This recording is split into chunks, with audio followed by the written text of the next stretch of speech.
যারা ব্যাংক থেকে টাকা তুলে গোল্ড কিনেছিলেন, গোল্ড কিনে লসের মধ্যে ছিলেন, তাদের জন্য আজকে সুখবর। আজকে গোল্ডের রেট হচ্ছে $180 সামথিং 30 পয়সার মতো 1 গ্রামের দাম।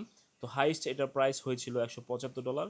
তো 175 থেকে নেমে চলে আসছিল প্রায় 160 এবং 60-এর নিচে প্রতি গ্রামস। ঠিক আছে, তো আজকে গ্রাম হচ্ছে $168 সামথিং।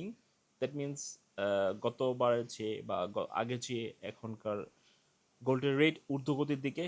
তো মনে হয় সুখবর, যারা লসের মধ্যে ছিলেন তাদের লসটা একটু মনে হয় খাবার দেবে। বলা যাচ্ছে না, তবে মনে হয় আস্তে আস্তে বাড়বে, বাড়ার সংখ্যা বেশি। ঠিক আছে, তবে আস্তে আস্তে বাড়বে, আগের মতো ধূপ করে বাড়ার সম্ভাবনা নাই।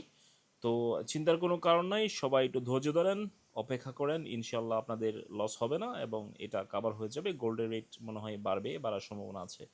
ঠিক আছে, তবে হ্যাঁ, এই মুহূর্তে গোল্ডের রেট যেহেতু গরম গরম বাজার, সেহেতু একবারে অনেকগুলো গোল্ড না কিনে অল্প অল্প গোল্ড কিনলে মনে হয় বাজার দর দেখে কিনাই মনে হয় সবচেয়ে ভালো। তাহলে লস খাওয়ার সম্ভাবনা থাকবে না, যদিও আহ, মনে হয় না কমবে, কমার সম্ভাবনা নাই। তো আগের ভিডিওতে মনে হয় আমার অনেক ভিডিওতে ছিল যে গোল্ডের রেট কমার সম্ভাবনা, ধস নামার সম্ভাবনা ছিল, তবে সেটা মনে হয় নাই, এখন বাড়ার দিকে।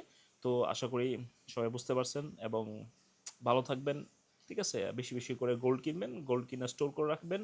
হ্যাঁ, স্টোর করে রাখতে পারেন, সমস্যা যদি সেটা সিকিউর থাকে তাহলে রাখতে পারেন, সমস্যা নেই। কিন্তু আমার সাজেশন একটাই, যদি গোল্ডগুলো সিকিউর করে রাখতে পারেন তাহলে কিনেন, নইলে দরকার নেই কেনার। ঠিক আছে, অনেক রিস্ক হয়ে যায়, ব্যাংকের মধ্যে টাকা ফেলায় রাখেন, সমস্যা নেই।